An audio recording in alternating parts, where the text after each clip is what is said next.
Welcome to Cardinals Cover 2 with Craig Grialou and Mike Jurecki.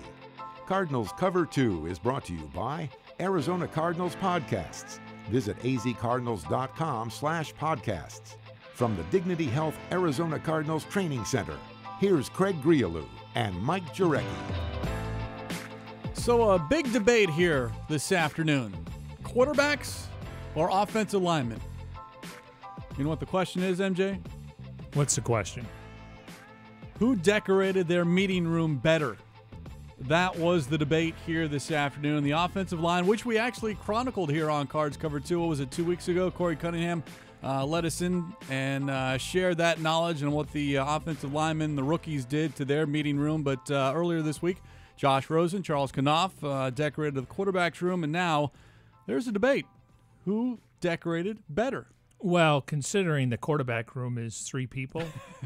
That's true. And I don't know if our guys are still going to meetings. That's something I didn't think about that. That's and very well. And their room is much bigger. That's why I go with the offensive lineman, because as we told you here, they packaged the tables. Yeah. They gift wrapped the tables. Well, they had the quarterback room had a little bit of they got lights, and there's a menorah. Yeah. Candles. Oh, that's right. There's candles, too. By the way, Corey Cunningham on his Instagram page and Josh Rosen via his Twitter account and Instagram if you want to get behind the scenes here at the Dignity Health Arizona Cardinals Training Center. But everyone in the holiday spirit. And that's the way it should be this time of the year. Absolutely. I'm more into giving than receiving. Really? I am. Okay. Well, then you want a list? Sure. Again, these Bose QC 35s, I'm letting you know. Right yeah, here. I know. I know you're getting used to them. Okay. They fit very well. Just saying. You notice you can't take them home at night? Well, we could, but then, producer Jim O'Mahundred. No, he's not. He's not letting them out at this. Is there like a little tag on them? If you exit the building, there's like beeps? a GPS on your headphones. Very well done. They are very, very good. Very Bose.com nice. if you want to check it out. All right, let's take off here on this Wednesday, and here's what's ahead on the show today. Josh Rosen plays Trophy Guy. Yeah, we'll explain. We play the numbers game with number 11. Yes, it's all about Larry Fitzgerald. We've got your ticket inside the Cardinals Film Room. Kyle Odegard has your exclusive access, and, of course, your questions via social media using the hashtag CardsCover2, hashtag CardsCover2 with the number 2 to get involved in the show. We do that every Monday, Wednesday, and Friday. So that's what's ahead here today. But first, the news of the day, and head coach Steve Wilks announced 4 players did not practice: Budda Baker, Larry Fitzgerald, David Johnson, and Chad Williams. Baker continues to deal with a bad knee. Fitz just got the day off. Johnson has a quad issue, and Williams a hamstring problem. Now, seeing Johnson on this injury report, certainly a surprise. Not seeing him on the field, a surprise as well. But Wilks said Johnson would be fine. And as you keep reminding me, MJ, it is just Wednesday, so no one panic. Yeah, and this is the point in the year, considering how many guys are on injured reserve, that if guys, I'm sure everyone's got aches and pains and soreness, so give them a day off. Obviously, guys you mentioned, they need Fitz, they need Johnson, and they need Budda Baker. At this point in time, I just hope Chad Williams can get healthy and try to show something before the season's over. Yeah, 5 games he's missed, first with an ankle, now a hamstring. So we'll see if he's able to go either Thursday or Friday, because the Cardinals certainly need him because of the loss of Christian Kirk at wide receiver. And you also got to worry with the flight going to Atlanta. They're going to leave on Friday. Does it swell up at all? Now, the good news is they'll be there for at least 36 to 48 hours, have a mock game on Saturday and then play the game on Sunday. Now, speaking of the wide receivers and the topic of David Johnson, we know what happened on Sunday against the Lions. He was targeted 10 times. That's certainly good. 8 catches. That's also good. What's not good is his 12 total yards, and keep in mind one of those receptions went for 10 yards. The question to Coach Wilks is, what can Johnson do better to get more open or at least gain more yards when he's throwing the ball in the flat? I don't really think it starts with David. I think it starts with us as coaches. We got to do a good job of really moving him around, putting him in position to be successful. You know, guys got to do a great job up front, trying to create some movement. And, again, when he's out there at the receiver position, we just got to make sure that we connect with him. You know, he is a weapon when it comes to trying to match up on, you know, opposing linebackers and safeties. 43 catches for 340 yards and 2 touchdowns. They certainly did use him a lot as a wide receiver last week, which we had talked about here on Cards Covered 2. It's just that, well, when you don't have Christian Kirk and there's no Chad Williams, you focus on Larry Fitzgerald, you focus on David Johnson, and once Johnson got the ball, the Lions knew, I mean, you've got one option or 2 options, and everyone else, if they get their opportunities, we can live with those guys beating us. We don't want it to be 11-31. And the Lions made sure of it. Yeah, and I like the fact that they tried to target him in the game. Unfortunately, only 1.9 yard per catch. Yeah, that is certainly. And you said he had a 10-yarder? Yes, that included a 10-yard reception as well. The numbers don't look good. No, but I do like the fact that Yes. they were targeting him. You got to give Matt Patricia and that defense credit, because knowing that they were looking for a matchup, and I couldn't agree more with Coach Wilkes on that wheelhouse route. Line them up on the outside, get a linebacker and safety, advantage Cardinals. Now, some good news at practice. Dollar linebacker Dayon Buchanan practiced on a limited basis. He's been dealing with a chest injury that sidelined him since the Raiders game. That is 3 straight games he's missed. So Buchanan certainly would love to be on the field for these last 3 games, and Coach Wilkes would love to see Buchanan on the field. It is, and he was back today doing some things, moving around well, made some plays on the ball today as well. So it's good to see him out there. We're definitely going to try to get Dayon back on the field, and some of the things I talked to Al about, you know, I'm not going to go into detail, you know, how we're trying to use him, but we definitely want to get him out there. You know, we could see that 4-3 defense. I mean, obviously, if Buchanan does start, and as long as he's healthy, I think he will. You know, that means Gerald Hodges is probably going to get more base defense. So you would play Buchanan over Hodges as would. far as starting? I would. Okay. No, again, no, I'm not saying the whole game. No, I get Does it. that mean Zeke Turner is going to be in the box along with Hassan Reddick? We know that Reddick's coming off a career game, so it'd be interesting to see. We know they like to play the 4-2-5, so somebody has to come off the field if you do have a guy like Buck out there in a true 4-3 defense. I think it will depend on how well Buck feels as the week progresses. Now, he told reporters he felt fine, and, you know, it's just been good to see him on the field. But I would think that if he does play, it would be limited snaps, or at least gradually, because there's a difference 20 between to 30 if they have to face 65 to 70 snaps. Yeah, just because he's been out for so long, you know, he's in great shape. Don't get me wrong, but he's not in game shape. And there's a difference there, and you can only do so much in practice. So something to keep an eye on as the week progresses. Also dealing with the Falcons as well. Some big names didn't practice in Atlanta. Austin Hooper, their tight end, he hurt his knee last week, so that could be a factor. Grady Jarrett, and then Julio Jones did not practice. We're all excited about the Jones-Patrick Peterson matchup. He did not practice, though Dan Quinn telling reporters that, Jones will play on Sunday. Yeah, and Coach Wilkes talked about the matchup. You know, Patrick Peterson's done a great job this year when it comes to, you know, guarding number 1 or number 2 receivers. This is going to be a future Hall of Fame matchup. And if you can just contain him, he's got 1,400 and close to 1,500 yards, only 5 touchdowns. So they're maybe not utilizing his strength and his ups in the red zone, but that'd be a great matchup. So now you got to worry about Hooper, the tight end. He's got 51 receptions. Mohamed Sanu's got 51 receptions. So they got about 4 guys that got 51 receptions or more. So, and obviously they're missing their running back.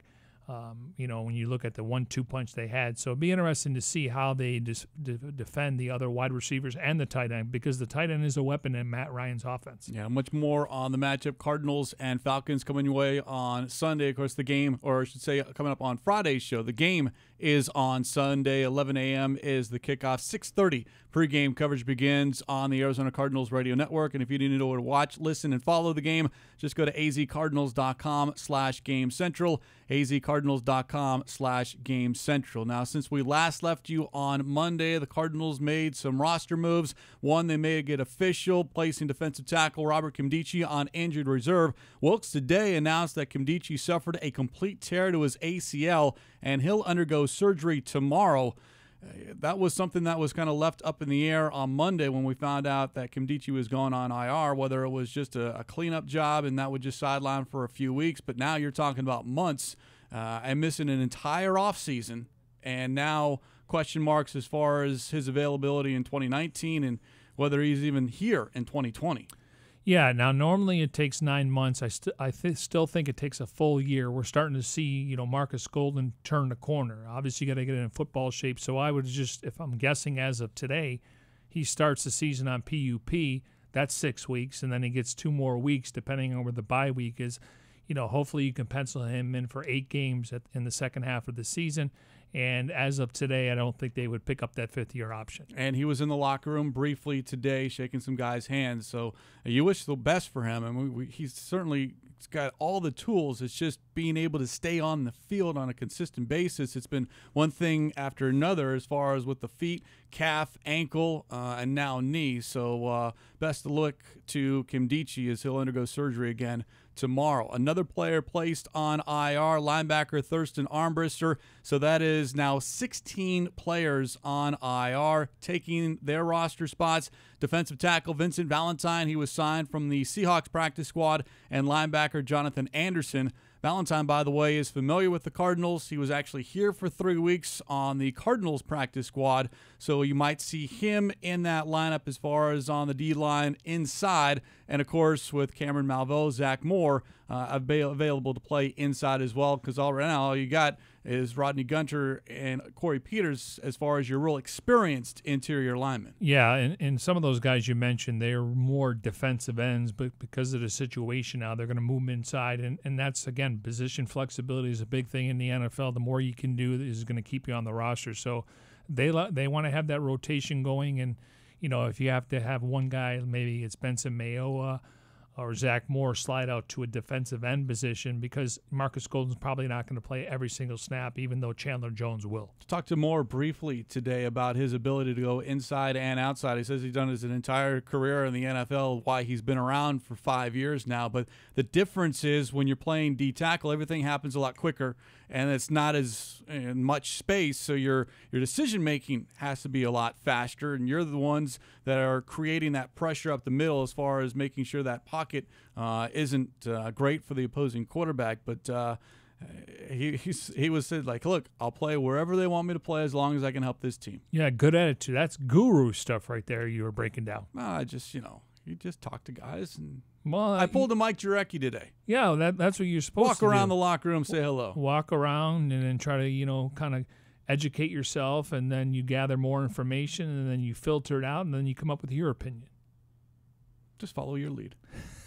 Cards Cover 2 here on a Wednesday afternoon. You can catch us live on azcardinals.com/live video. Also find us on YouTube. Search Cards Cover 2. Miss the show? Download it as a podcast via Apple Podcasts, Google Play Music, SoundCloud, or TuneIn. One other item, and this was pretty cool. On his off day, Josh Rosen showed up at Scottsdale's Notre Dame Prep. He presented Jake Smith with the Gatorade National High School Football Player of the Year Award, an honor chosen based on athletics, academics, and character.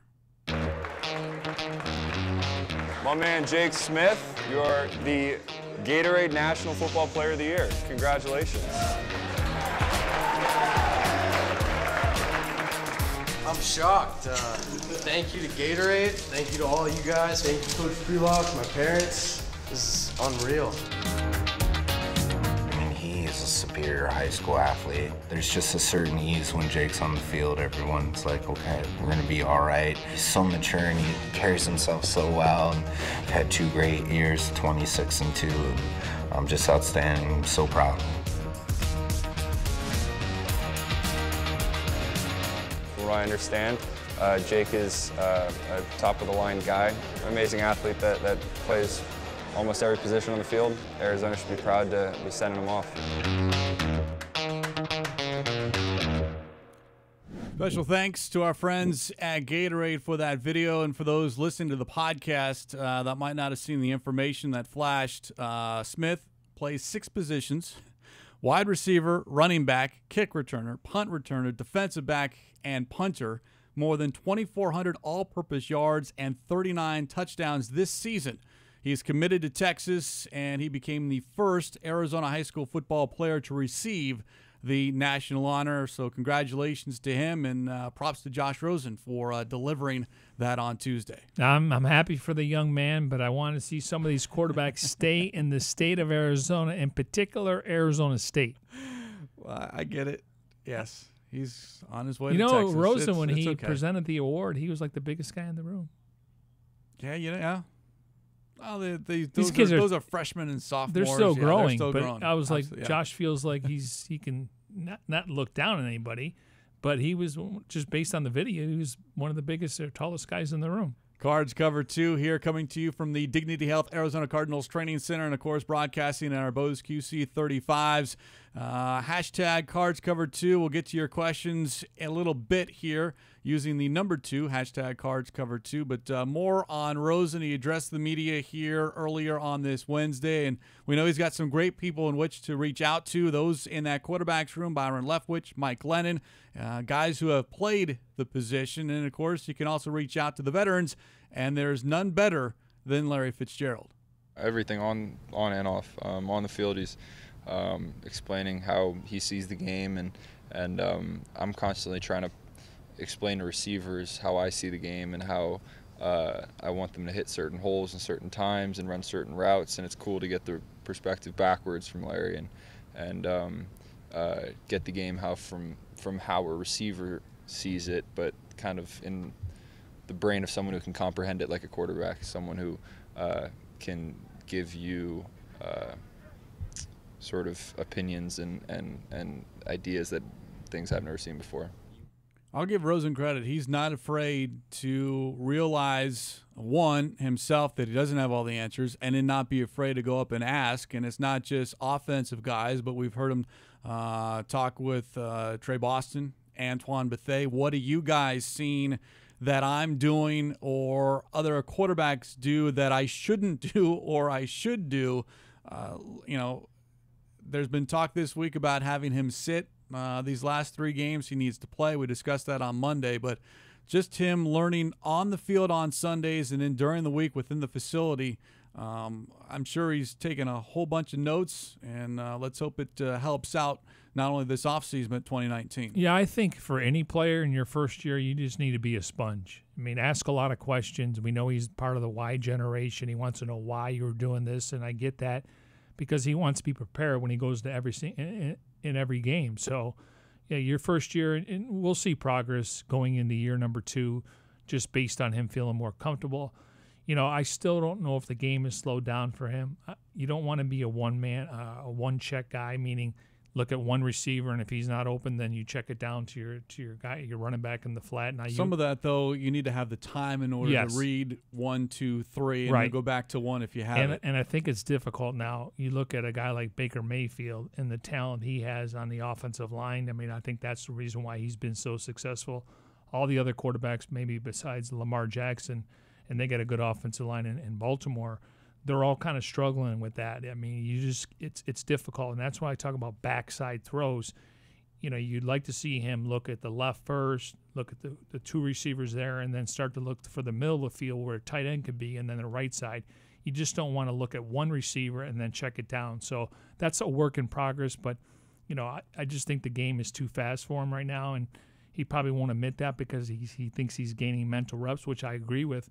But it's something that he'll figure out, because as an opposing defensive coordinator / head coach like Matt Patricia and Mike Zimmer, I'm throwing the kitchen sink at him. I don't want him to get comfortable in the pocket. So that's a work in progress, but it's something that he's aware of, and that's a good news. He's also aware of the number of interceptions he's thrown, 12 compared to 10 touchdowns. He was asked about the interceptions earlier today and, gave a very solid answer. I don't know. I mean, I definitely need to throw to our team a lot more in all facets. So, yeah. It's always good when you can laugh at yourself. And he doesn't take himself too seriously, understanding that, yes, there are problems, there are issues he needs to correct, yet at the same time he's not afraid to admit it. And then, of course, not laugh it off, but at least have some fun with it, because he's all about the wins and losses, and that's not good.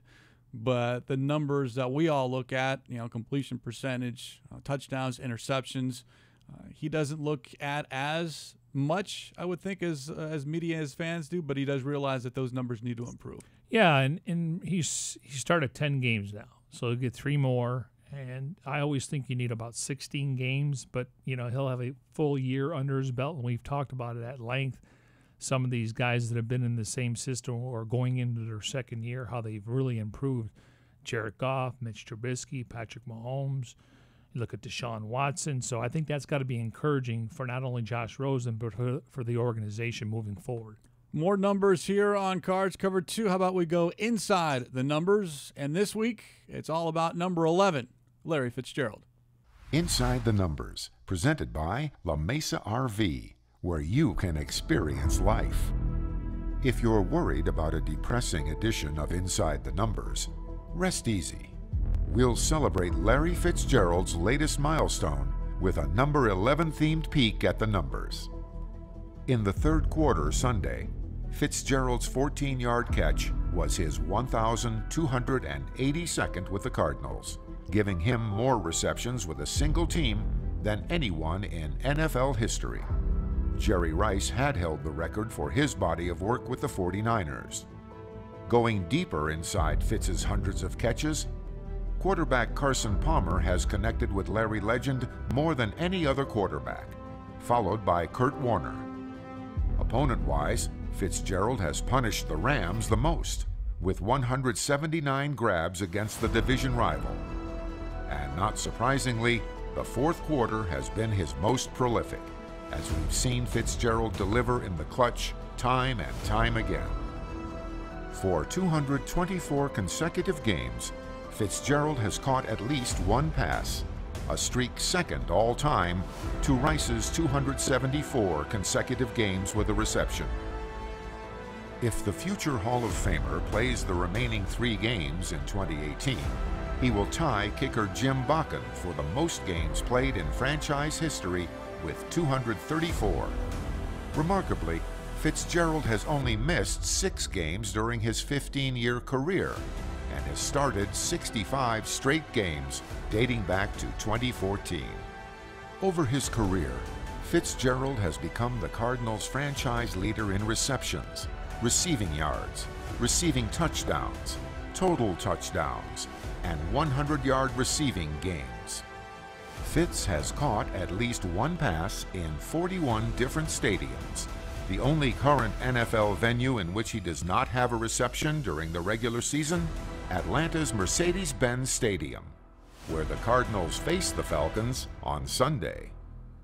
Basically, if there is a record involving wide receivers in the Arizona Cardinals, chances are good that Larry Fitzgerald is at the top of that list. And, of course, the number 1,282, the number of catches, well, that first catch he made on Sunday, that surpassed Jerry Rice for the most catches with one single franchise in NFL history. For those that might have missed it on Sunday, let's revisit the moment. Here's Dave Pasch and Ron Wolfley.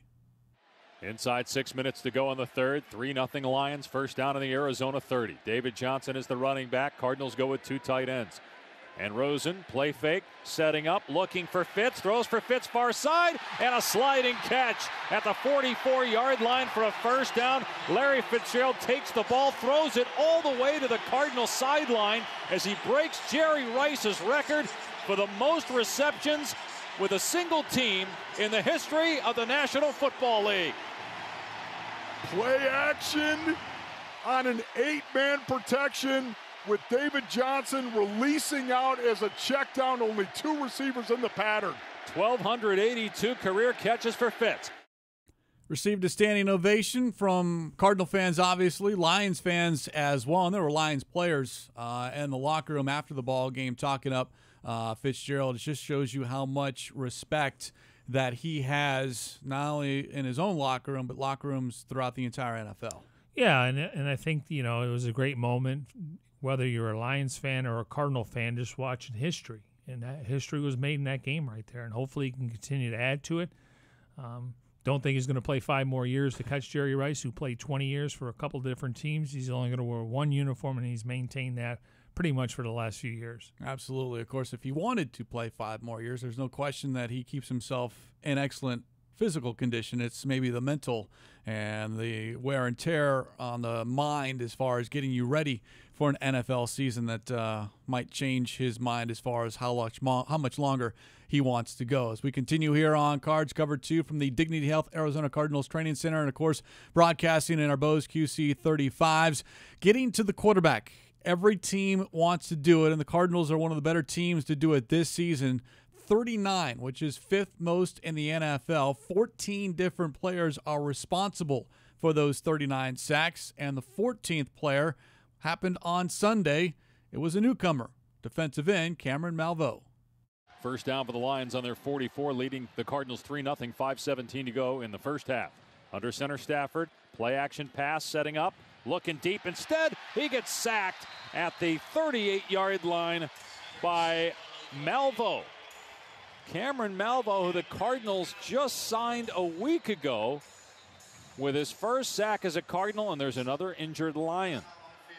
How about that? The Arizona Cardinals with a 4-man rush initially with a hug up on the running backs, but pressure, the pocket collapsing around Matthew Stafford. And that's really been a problem for the Lions all year long. Their protection, and that time, Malveaux got a little Stafford grease.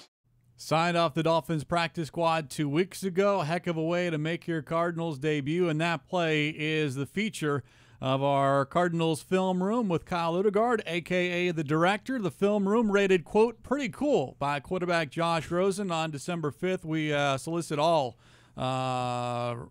endorsements here on Cards Cover 2 for the Film Room. It is our favorite segment of the week. Kyle, appreciate it. Let's go back to Sunday. Here's the situation. Lions football, obviously, it's 1st and 10 at their own 44-yard line with 5:17 left to go in the second quarter. Yeah, and this came right after the Cardinals missed a field goal. It was a long one, but Zane Gonzalez hit the upright, so it was still a 3-0 game and very good field position for Detroit in this situation. Cardinals defense played really well throughout, the entire game basically, and the pressure has been good in that game all season. In this particular play, Cameron Malveaux, like you said, he's the defensive end, and David Amerson was the key to the play in the secondary. What Malveaux said he was looking at was basically they have a fullback in the game, and he was wondering right away, is this going to be a run? With the personnel on the field, it looked like it might be a run, but he said once the left tackle, Taylor Decker, started going backwards and going into a pass protection set, that's when he knew, okay, this is going to be play action. I don't have to worry about the running back as much, and I can go after the quarterback. So he started making his move, and David Amerson's part of it was that Matthew Stafford looked in his direction. You've got Patrick Peterson on one side. He barely ever even gets looked at. So clearly in this situation, Matthew Stafford wanted to go to the other receiver, but David Amerson said he jammed him up so good that he actually thought that the wide receiver wasn't even running a route. He thought that it was a running play because the guy got jammed up, was kind of running slow, and it's just a testament to the job he did in press coverage to get the guy so much off of his route that it forced the guy to readjust, and clearly there was no timing on that play, and David Amerson was actually in a position practically like a wide receiver on the inside. He was looking at Matthew Stafford because he thought it was a run, so he was looking for the running back, saw Matthew Stafford at the ball, and that's why Matthew Stafford had to pump fake on that play. There was just nowhere to throw it, which gave Cameron Malveaux the opportunity to get inside. It was a little bit longer of a play to get a sack than usual, but the coverage was so good, and credit to Malveaux for pushing forward and continuing to go, and then he made the nice move where he sneaked inside and got the sack. Yeah, the part about the coverage I want to touch on, but his quote to you about being able to push the tackle upfield to allow Stafford to kind of slide up in the pocket, quote, if I came under too soon, maybe making the move inside, he would just bubble out. Stafford would, and everyone would be yelling at me to make, because I didn't contain the quarterback inside the pocket. And that's the thing. We look at these guys, and we want you as a fan, you want them to get all these sacks, but they have responsibilities beyond just rushing the passer. One of them, like he said, he has to make sure that Matthew Stafford doesn't easily flush out. We saw it with Josh Rosen in Green Bay the week before. Josh Rosen was able to get outside. He passed that ball to Larry Fitzgerald, and it was a huge play to win that game. So you want to keep the quarterback in the pocket, but also get pressure on him. Malveaux did a great job of knowing at what time in his rush he could sneak inside. And then, of course, the coverage downfield, which is something that Patrick Peterson was asked about heading into this ball game with regard to Chandler Jones and his 12 sacks. And Peterson, a little tongue-in-cheek, said, yeah, it's all a credit to us because we're doing the job. Quarterback's holding on to the ball a lot longer because there's no one to throw to. But it is important because they work hand in hand. You need the pressure, but you also need the back end to do its job because if they don't, then you'll have open receivers, and then all of a sudden the pressure doesn't even matter. And Emerson did a great job. Yep. Patrick Peterson on the other side. Hassan Reddick and I think Antoine Bethea and Zeke Turner were in coverage on the running backs. They did a good job. So it takes a group effort, like you were saying, and the secondary overall has just done a fantastic job the last 2 weeks. Aaron Rodgers was held to under 5 yards per attempt. Matthew Stafford was held to under 5 yards. And when you're an established quarterback, it's usually about 7 or 8 yards per attempt. So a really good job by the secondary, who hopes to really be rounding into form at this point in the year. The two guys that you spotlighted for this piece on azcardinals.com/film room, as we mentioned, Malveaux was signed 2 weeks ago off the Dolphins practice squad. Emerson was signed originally November 14th, released November 17th, re-signed on the 20th. You have two guys here that made combined to make a big-time play, but been on the roster for less than a month. Yeah, and at this point in the year, you're obviously looking toward the future. And if David Emerson has 3 more good games to end the season, maybe you talk about trying to bring him back and competing for that second cornerback role in the offseason. Cameron Malveaux, there's a rotation at defensive end always, so even if you don't look at him as a starter, you need depth at that position. Maybe he can grow into that role. So, the team's 3-10, and you're not going to the playoffs, but there's still plenty to figure out and plenty of incentive for these guys to play well and make a mark for next year. And both Malveaux and Emerson free agents, and I know that's something that you focus on, MJ, as far as you look at the roster construction, as far as what this team might do in the offseason towards next year. And you'll start with 90, and if they both want to come back and you can make it work, I've seen nothing up until this point that would discourage me from bringing them back. Yeah, it's really a catch-22. Let's give you an example. If Joe Barksdale plays really well, he's probably going to want to test free agency. I mean, he got $22 million a few years ago from the San Diego Chargers / Los Angeles Chargers. So, you want to see this, but I would think if he plays well down the stretch, and depending on what they think of Corey Cunningham, more of a swing tackle or a day one starter, then that's an option. But he's going to get every opportunity to show everyone, the other 31 teams, that he'd like a starting position, and that comes with starting money. And Wilkes was asked about Cunningham, or brought up Cunningham on his own earlier today, as far as he's gained confidence, Wilkes has, in Cunningham, which could affect what the Cardinals do in the offseason, because maybe tackle is not such a high priority. And I think just all this time of getting these guys in here for 3, 4, 5 weeks, then when they go into free agency, the Cardinals have a really good idea of their personality and their talent and how they fit the scheme.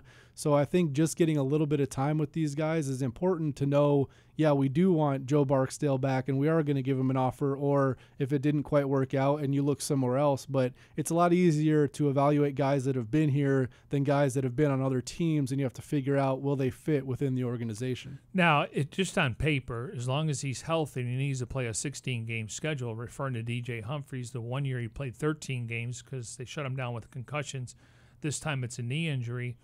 So he'd be your starting left tackle. I do think they have to look for a left guard. They want to keep Mason Cole at center, so maybe Shipley can be your backup swing guy. Colby Gossett, I talked to a defensive lineman. He said this guy's really strong in practice, so maybe he's your right guard, and then you throw in Barksdale or Corey Cunningham. So, they're going to have some options, and then, of course, you always want to have depth, because considering what's happened this year, it can go a long way to keeping those same 5 guys on the field. Yeah, flood certain positions, let everyone compete, and then regardless of how they got here, draft pick, large contract, it's whoever comes out of training camp, and this might be one of the bigger, I want to say, not in history, but as far as off seasons, as far as the Cardinals, if they want to turn this thing around, within 1 year. Yeah, and I should have said Justin Pugh will be the right guard. He's under contract for the next few years. I think he's got to stay healthy. The last 2 years have been on injured reserve with the Giants and now the Cardinals. So maybe Colby Gossett could be your left guard. So, yes, you still got to add some depth there, but on paper you could have 4 starters coming back, but depending on Barksdale being a free agent. And you want to have the depth because you don't know what's going to happen in free agency. You might see a right tackle that you really like and want to bring in here as a bookend, and he gets more money somewhere else or feels more comfortable in a different place. So you could have a good idea of what you want to do, but you never know. So that's why cultivating this depth right now, and even if Corey Cunningham isn't a starter next year, he's the guy who's proven he can play as your swing tackle. Both sides. Like John Wetzel did for so long. You felt really good about having John Wetzel as a fill-in. And Wetzel can play 4 different positions. Yeah. I'm sure he's tried center, but just his height and weight and his arm length and feet, he can play 4 different positions. So those are luxury guys. Before we move away from Cardinals Film Room, just this was, I guess, your first opportunity to talk with these guys regarding Film Room. One, is Josh Rosen okay with that, because you've kind of talked to him every single week this season?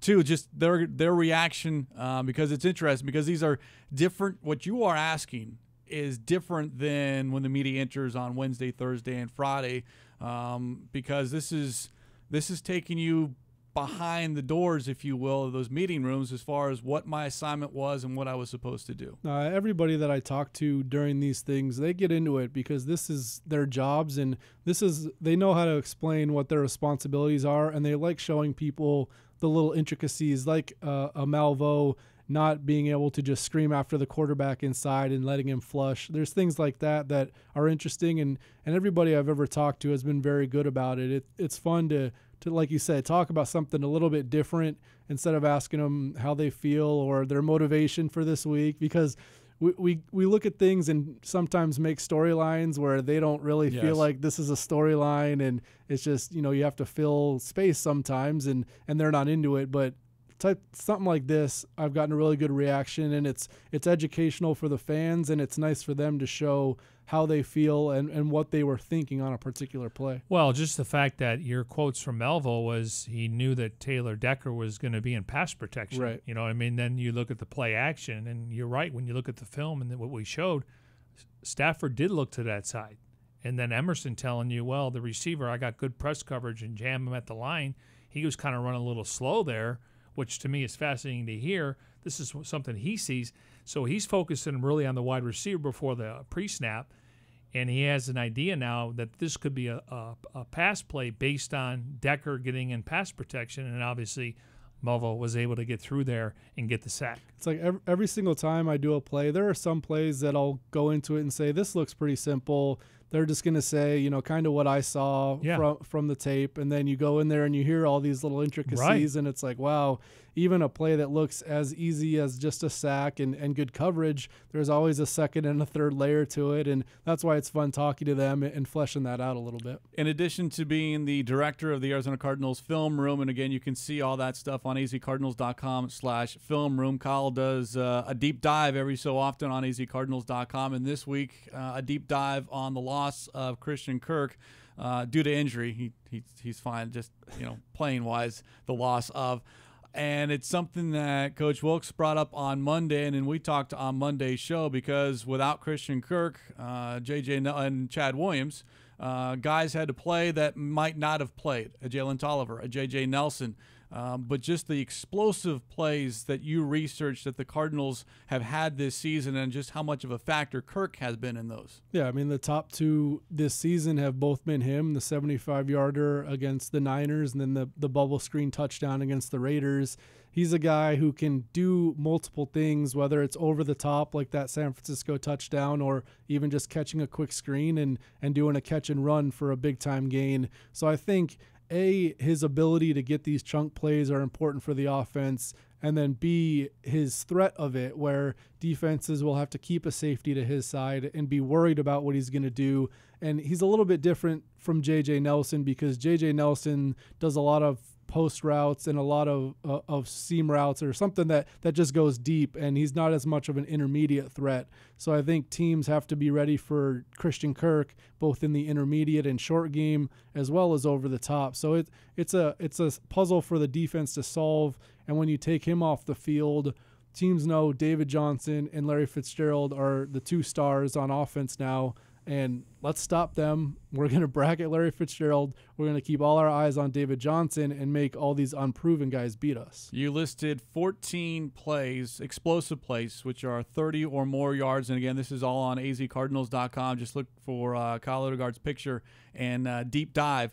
14 of them, and Christian Kirk accounts for 6 of them.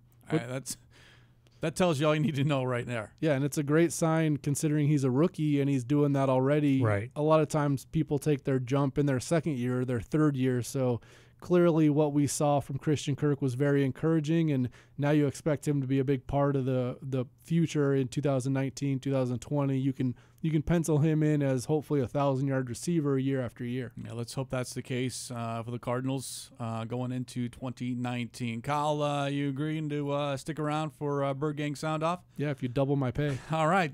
Deal. You know what? We'll triple it, and it will come out of MJ's paycheck next week. All right, let's hear from the Bird Gang here. Cards Cover 2, a hashtag Cards Cover 2, using the number 2 to get involved in the show. And first question from Twitter. It's one of our loyal followers at Cardinals_31 wants to know, and this is actually a timely question based off the events post-practice.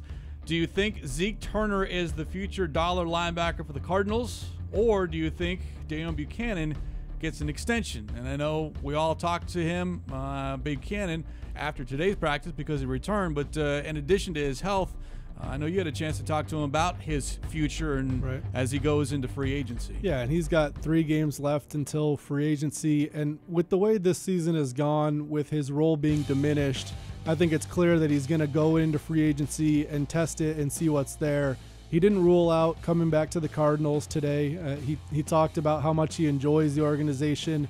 Obviously, Steve Keim and Michael Bidwell were big parts of drafting him several years ago and wanting him in the first round. So he feels very tied to the team.